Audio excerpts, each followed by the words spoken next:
inyo? Nandito po tayo ngayon sa Population and Nutrition Office ng Naga City upang kapanayamin si Ms. Raquel Buere, City Nutritionist ng Naga. Good morning, ma'am. Good morning. Nandito po kami sa inyo para magtanong tungkol sa nutritional content ng dinailan. So, alam po natin na yung dinailan po, ang main ingredient niya is either shrimp or yung tiny shrimps na tinatawag ay krill. Ano po ba yung nutritional content na nakuha sa shrimp? Pinaka-nutrient content talaga ng shrimp is iodine. It has rich in iodine. Rich din siya sa potassium, rich din siya sa protein, especially protein. So, maganda po na kumain tayo ng fish, ng fish and then I mean shrimp. Kasi maraming benefits na naibibigay ang shrimp. And at the same time, yung iodine nakakapagpatalino sa isang tao, and then pag may hindi ka magkakaroon ng goiter kung hindi ka kumain ng mga seafoods. So kasali na din yung shrimps and krill doon. Are you familiar po with the native food dinailan? Yes, ito yung pinaka-paboritong pagkain dito sa Bicol. Hindi nga lang masyadong iniintindi kung ano yung nutrient content, pero ang hindi natin alam, maraming values, nutritional value ang dinailan. Ano po ba yung specific na nutrition na makukuha natin sa dinailan? Okay, ang pinakauna, ano yung main ingredient ng dinailan? Sabi nyo nga, merong shrimp, meron ding iba ang ginagamit fish. So, iba-iba kung ano yung gustong pwedeng gawing ingredient. And at the same time, yung dinailan, iba-ibang klase ang pagluto. Merong inaasa lang, di ba? Nakita niyo yun. Merong ginigisa, merong nilalagay ng coconut milk, merong pinahalo siya sa gulay. So, iba-ibang klaseng pagluto. So, kung ano yung dinadagdag mo dun sa dinailan, yun din yung dagdag na nutritional value dun. Like, for example, yung dinailan na nilalagyan ng coconut milk, maganda yun kasi ang coconut milk natin, maganda sa katawan ng tao. And at the same time, ang coconut milk contains vitamins, minerals, potassium, folate, and other important nutrients na hindi natin alam.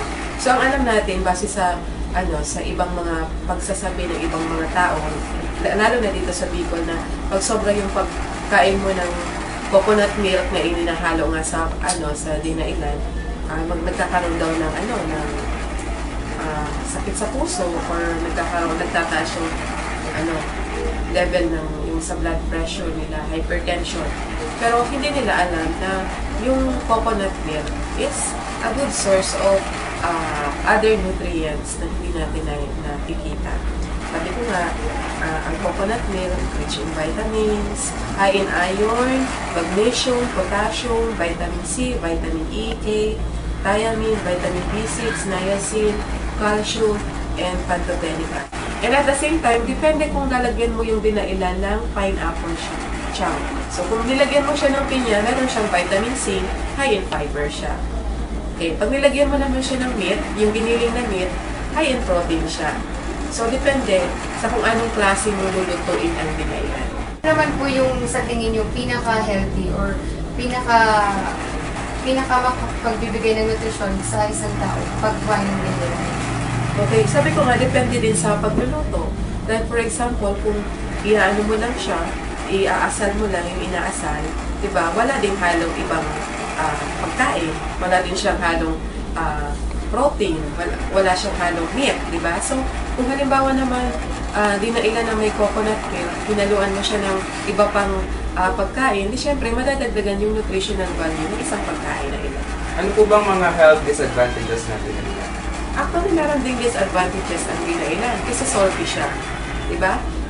Pag salty, pwede tayong magkaroon ng hypertension or sakit sa puso kasi high in salt, high in sodium.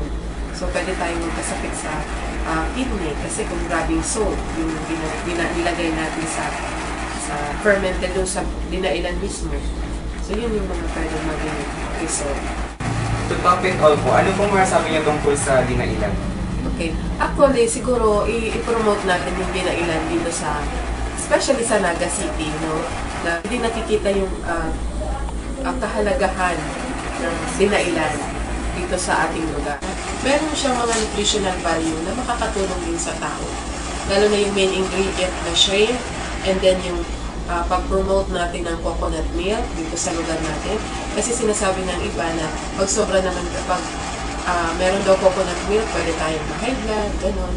Pero hindi natin alam na yung coconut milk, nakaka-maintain siya ng balance ng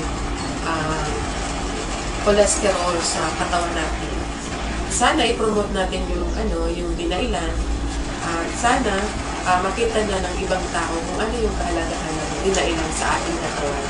Para naman ma-promote natin siya sa ibang lugar. Hindi lang dito sa Naga City, kundi sa mga iba-ibang regions. Kasi hindi pa natitikman ng iba yung dinailan natin. Salamat po sa ibigay yung information sa akin. Okay, thank you.